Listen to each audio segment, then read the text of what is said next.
Okay, I want to thank Carlos, and also I want to thank all of you. This is my actually third visit to this part of the world, and also I'm very honored and happy to talk mindfulness. Through mindfulness, how it's going to actually improve our everyday life. That's quite important. And also I know that so many people around the world don't want to be somehow connected to anything to do with a religion or belief, because many people are very doubtful of their attention. So mindfulness is now a modern way of relating to the everyday life. So I'm 100% sure Kathy Holm is a very good translator, so she will be able to meaningfully translate in French, so that those of you who have come here, if you were able to apply this, could really change your life. It's not just a matter of coming here to listen what I said, or recording or writing. A Buddhist philosophy or teaching is you have to apply it. Unless you apply, then nothing is going to actually change, except your mind or your brain, whatever way you want to think it knows everything. But sometimes there's so many people think they know everything, but they don't have the ability to cope and manage their life properly. So we as human beings, in many ways, we're supposed to be the most intelligent race in the planet Earth. So if we are supposed to be intelligent race in this part of the world, how come then that our all wish is the same? We all want to be very happy, very successful, very fulfilled. But how many of us can happily say that through a stage of development, modern civilization, instead of getting that joyful, happy, physically healthy, mentally sound fulfillment, it seems to be very difficult to get, because the stress people are put through, it's like too much challenge. You have not much time for yourself. When we get stressed, when we are not stable, if we're not calm, it doesn't matter how much you wish to be happy, it is impossible. So what we say is we call them mindfulness people, or the Buddhist teaching or philosophy, whatever you want to think, we are saying first, motivation has to be right. Our motivation should be to improve upon what we already have in our inner mind level. If we are unable to make that improvement or adjustment in our own state of mind, the physical comfort, what we see outwardly, say wealth, possession, power, they are very changeable, isn't it? Even all those dictators want to hold on their power, but how many of them manage to hold on to it? You can't succeed hold on to something forever. And even the recession has told us that sometimes I'm thinking these very, very wealthy people who have billions of money to lose, they have more stress and they have more mental problem than those who don't have much money to worry. So it doesn't mean you can have a lot of money and you'll be stress-free. Money causes stress. Power causes stress, because when you're in a power, you want to maintain that position. But there are not many positions you can occupy, and so many people wanted that position. So you actually get targeted from every corner. So if you look into anybody who is in a higher position, they have a lot of difficulties. So mindfulness means we need to engage mindfully, thinking, do all the things we are pursuing to be happy. Is it true or not true? If it's true, then the Western civilized, who made so much progress in freedom to speak out, freedom to move around, if there's abundance for educated people, having all this, why is that?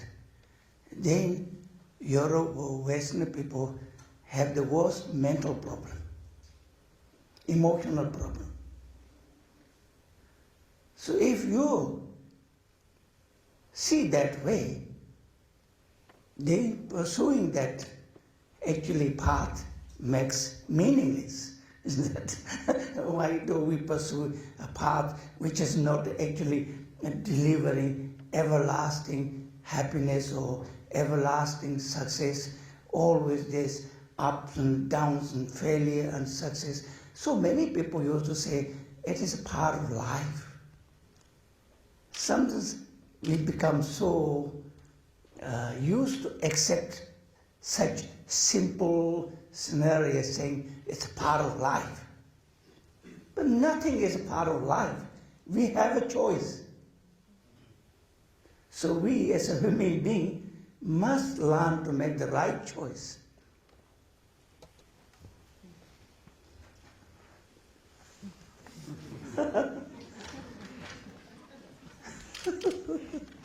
Sorry. I managed to talk to children who are grown up. They are afraid to be grown up. If they are afraid of growing up, they don't have a good future, see.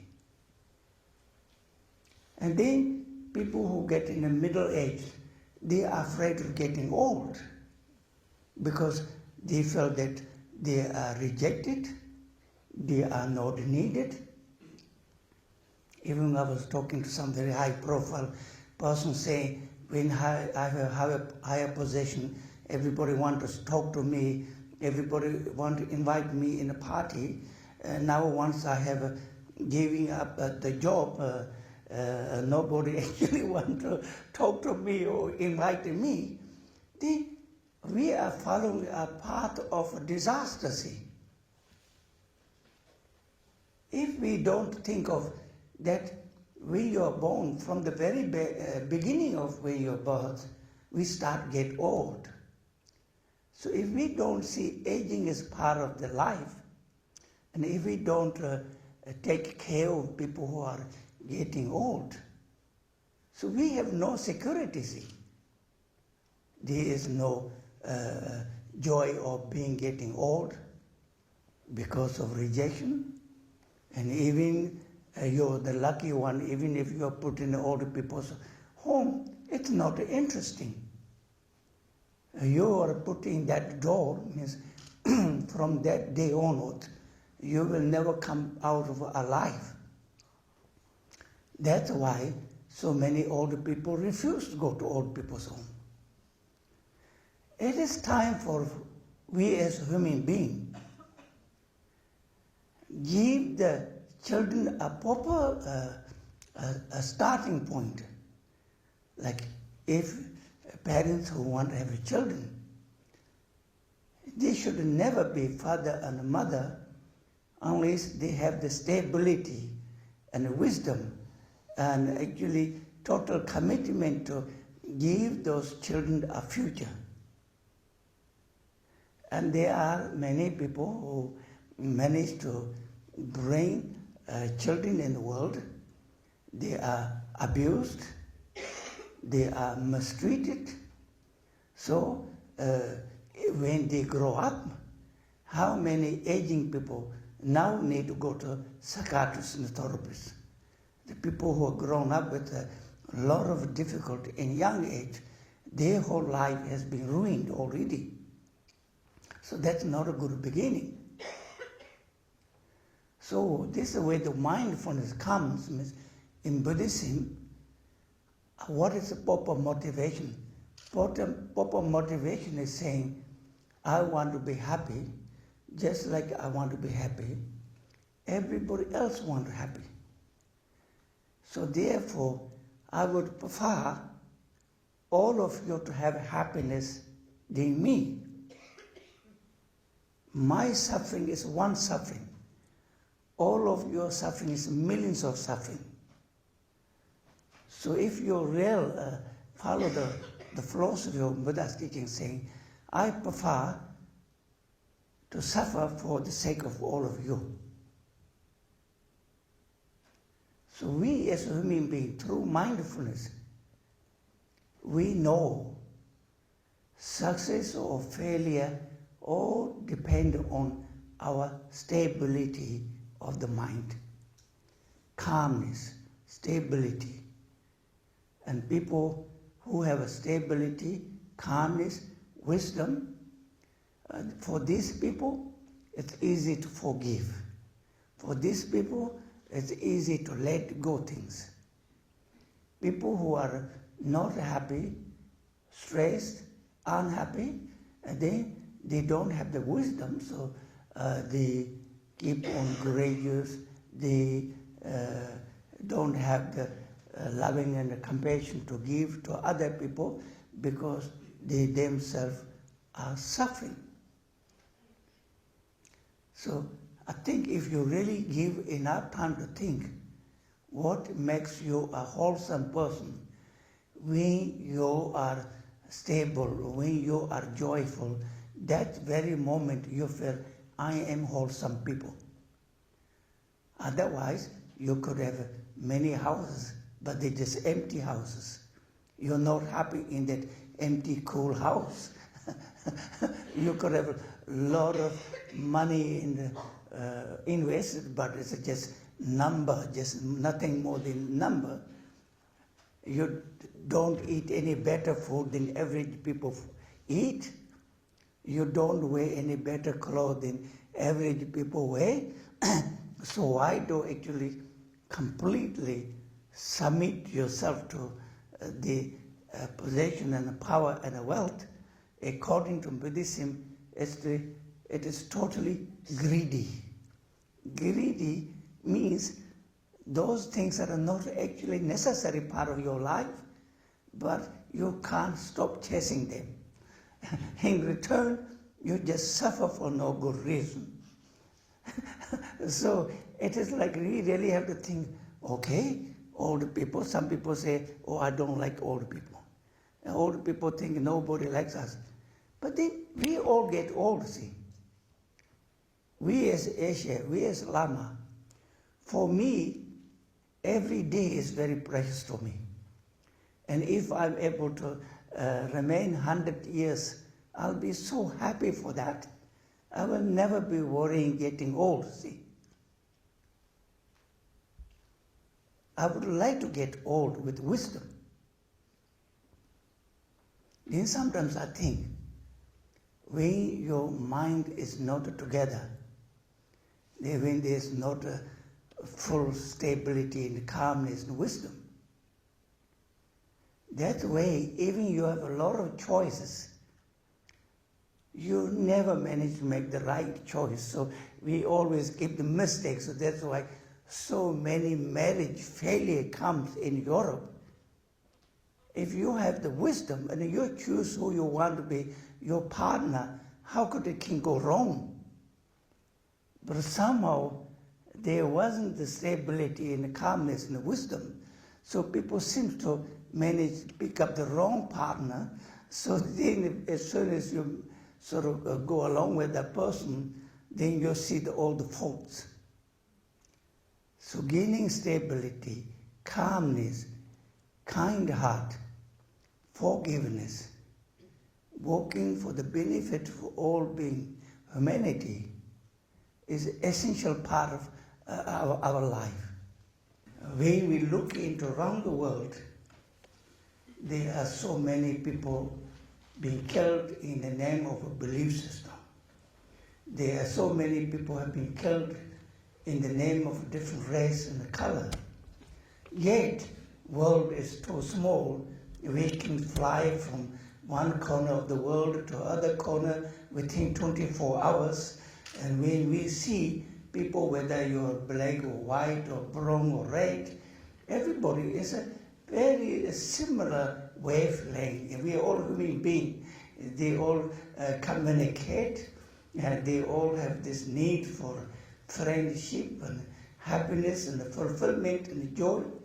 So mindfulness means we have to really engage properly, saying it's not time for destroying not only planets of Earth, but destroying the human race.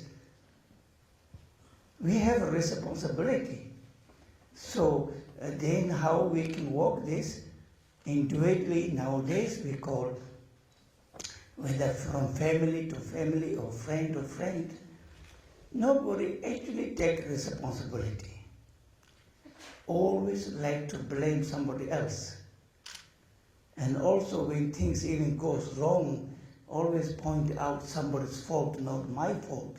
So according to Buddhism, that's never going to solve the problem. That's how we've been creating problem, by blaming everybody else and in our own part doing nothing to improve the situation.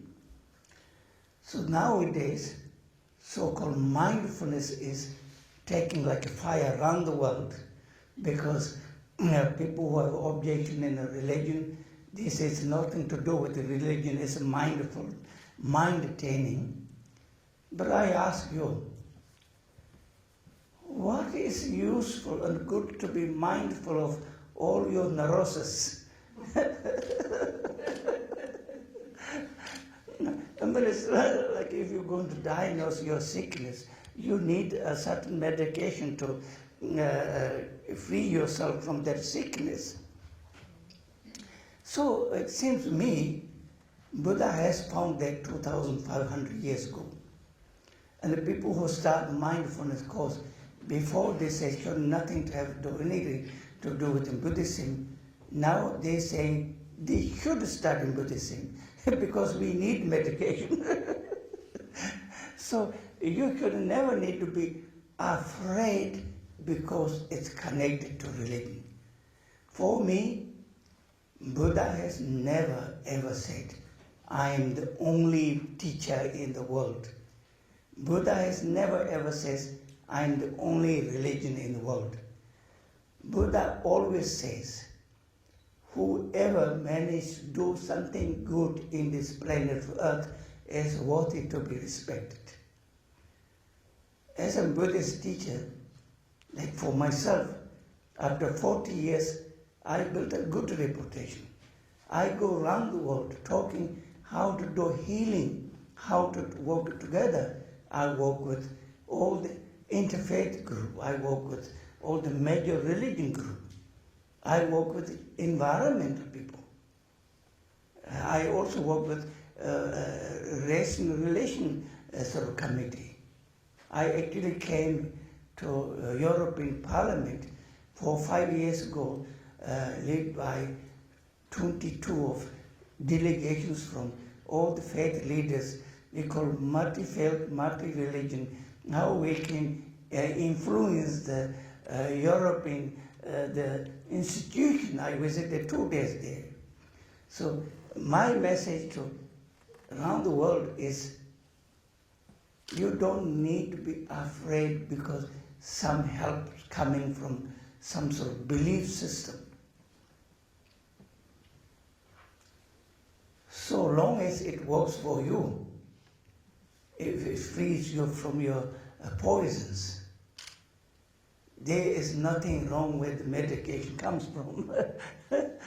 So the idea is that we need to sharpen our awareness or mindfulness, because if we are very, very mindful, then we cannot think wrong.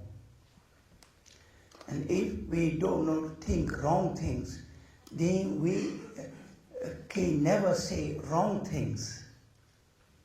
We call body, speech, mind taming. You have to tame your speech so that you don't say lies or harsh words to harm other people. You don't engage physically to kill or steal or hurt other people. Then, of course, you have to improve your state of mind, so instead of having grudges or bad thoughts or wanting to do some harm, we should always improve the quality of our mind so that we always think how I can help other people, how I can bring people together instead of separating, how I'm going to engage everything I do for the benefit of humanity. These are very noble qualities. And when we say we're going to change for better, you have to start from the mindfulness, because if people are mindful, they wouldn't be saying something very harmful or horrible to other people. It's not nice things, say something for other people. We say in Buddhism, to make true, genuine friend, it takes long, long time to make that connection. But to break that friendship, one painful, one harsh word can destroy that friendship forever. So you can see how important it is to learn to use appropriate language and useful language. But this requires mindfulness. Because when you look into the bigger rivers, brown, black, filthy color, stinking smell, you can't even drink from the water. That we have done it. How many of you really like to go out there and take fresh air, long for fresh air? You can't do anymore because it's polluted. Yes, we can't even take the fresh air properly. Like for me, each time I go to India, I almost die there. It's pollution does such harm. Then we say cause and effect, interconnectedness. A lot of you who are well off to do or what you think going to help your look, you do a lot of exercise, you do a lot of maintenance of your body. But for me, it's a car and engine business. You polish car, outwardly car looks all right, but if engine get rusted, car won't function. So why we lost wisdom is nobody is talking about how to actually work with your own mind, making sure you're free from stress. You have a positive mind. And then maybe less polishing is necessary because everything functions well. Otherwise, whether you're old or young, everybody, what's actually even spending $100,000 taking your skin, still your body doesn't function. Age comes, so it's like total wastage of the money we have. Like say you're an old Lama like me. How old do you think I am? I'm 70 years old now. But still, you know, I have diabetes, I have high blood pressure. Doesn't bother me. I'm still happy. How can any one of you actually get better? I was going to hospital, you know. The diabetic people says, I felt so sorry for you. Now this will be forever. Where's hope? There's no hope. They don't give you hope. And they say, you better take this penicillin and put in your refrigerator, you might go into coma. Where is the hope? They're supposed to be the one who gives, say, oh, it doesn't matter, you stop eating sugar, you'll be better. I can tell you, people who have diabetes, it's deadly easy, I found. You stop eating sugar and you're free from diabetes. Yeah, because your temptation, your attachment, your desire for all the sweet food is responsible for diabetes. So if you renounce that, then where sugar comes from? Then you go to, like, say, people who they think they have some emotional problem. Instead of saying emotional, psychiatrists probably say, you have a mental problem. According to Buddhism, if there is no mind, how could you have a mental problem, see? Yes, you better find Buddhist philosophy, it will free you. Because mind doesn't exist means there's no mental problem. Yeah. Then people say, oh, you have a cancer or you have sickness. Instead of letting them to get along for better, whole family, whole world want to suffer for you, remind you how bad you are. We all feel sorry for you. So you never have a chance of getting better. Yeah. If you want to really someone to get better, it's like eating. If you are eating, stop doing this and the eating stops. Yeah, it's a good philosophy. It's a good philosophy. No, not only that, according to Buddha, every maybe within 100 days, entire our physical body completely transform into new. So skin get changed into new, bone get changed into new, the marrow bone get changed into new. So how could cancer can remain there forever when skin goes changed? So cancer, even cancer, I have many students who followed my philosophy. They're completely better. Yeah. You have to remember, if a skin cancer, if skin changes within 100 days, means cancer is gone with that. Or if bone cancer, if bone changes, bone, that sickness gone with that. Even a university in Oxford in America did the research. Many patients who got similar treatment. So, because Buddhism saying everything is mind, they treated one patient with the proper medication, one patient with no medication but telling that they are getting the treatment. And the end result was even better with that. So it shows you, it's not the medication what makes you change, it's your belief what makes you change. So one has to have a belief, but that has to be mindful enough to remember that is always remembering nothing remains something forever. Everything changes. So why to worry?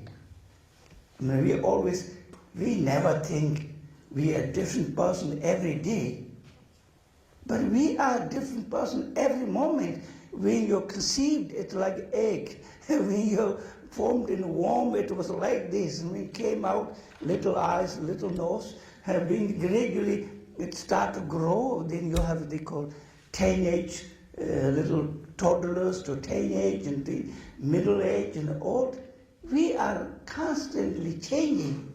But nobody thinks that way, saying, I'm always me. Whoever thinks I'm changing person always think me, but you're not that little toddler. So this is how mindfulness actually is very useful, saying everything changeable means our even physical form changing every moment, every second. Kicking. Yes, kicking, especially who are 80, we call getting old, means when you are young, we say, days are very, very long. People young say, oh, I wish this day go fast. So long. It's like that because you climb up to Mount Everest. But when you reach it there, you don't have to climb up, you roll down. So the age just takes over. I sometimes say, I miss summer, I miss winter because I don't know where the winter, summer go because year goes so fast. That's because we just automatically rolling down. But you need to have mindfulness, know all the consequences of all the changes of life, see.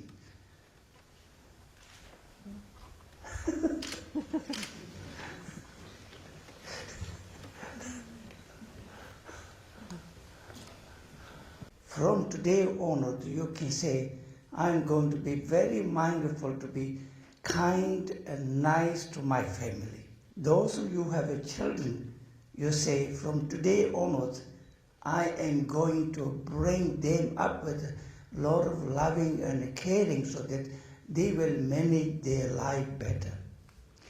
Those of you who have elder parents, you should learn to look after them like they have looked after you when you are a child, so that they don't have to be miserably thrown into old people's home, because cause and effect karma means if you don't look after your parents, when your aging comes, your children will never look after you.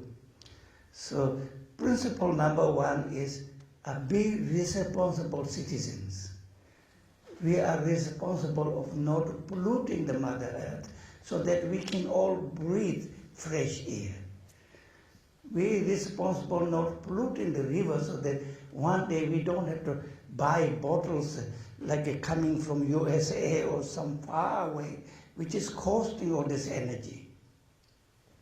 So like if everybody starts to take responsibility, a positive way, then I assure you the planet Earth and the mankind have a little bit chance of surviving much more longer than we are not caring nobody except selfishness, saying I am most important of all.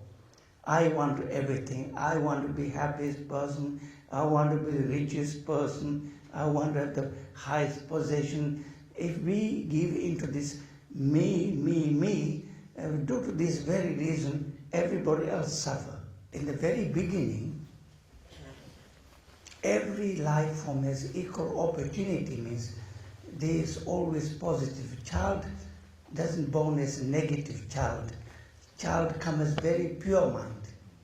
So when we grow up, somehow we pick up habits from our parents and friends. So if you think you're not a kind person, you should stop believing yourself thinking that way. You should think, I can teach myself to be a kind person. So you will have to ask yourself whether all these belief systems are actually equipped to deal with the modern stress.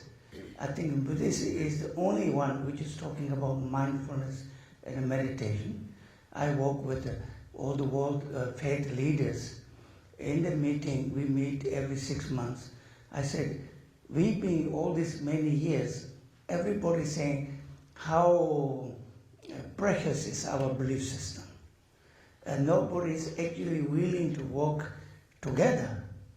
And like many schools with children with learning difficulties or prison, wherever the meditation is taught, they do very much better. So I suggested one day, why not we can all agree as a whole faith group to say that all the high secondary schools should have some form of mind training, but don't have to call this a meditation if you think meditation is something to do with Buddhism. We've been talking for so many years with no result. When I talk with the interfaith gathering, they always say, oh, nobody shows interest to us, no newspaper comes, no television comes, we don't get to the world. I said, how can we get to the world? We haven't got any interesting to tell them. As far as me, I have all the publicity I ever want. Samye, wherever I go, I have publicity. television coverage, newspaper coverage, because I actually work with the realities of life. So realities of life, if it's help, the faith or religion doesn't have to involve in a high school, secondary school, let the children say you have to be calm, relaxed, and focus on your study, or learn to listen to what teacher is saying. It does work. So now through my mindfulness course in Samye, we have worked with a very well-known university called Aberdeen University. All this, we're giving a diploma, and all these people are coming from therapists, psychiatrists, government officials, people working with high profile. Everybody is coming there to learn. So in many ways, I am getting my message. Make peace, stop war, teach loving kindness. That should be teachings of all the belief system. And especially if the belief system had to be protected by fighting, killing, forming organization, I can't see any good quality in that belief system. I think now time is running out, so I want to thank everybody coming here. And it's because Lama speaks whatever comes to his head, have no prepared what I'm going to talk, so if I said something which you don't appreciate or agree, don't need to take it home with you. You better leave it here. If I said something useful, please take it as my offering, so that your coming has been a useful one, hopefully. Thank you for coming.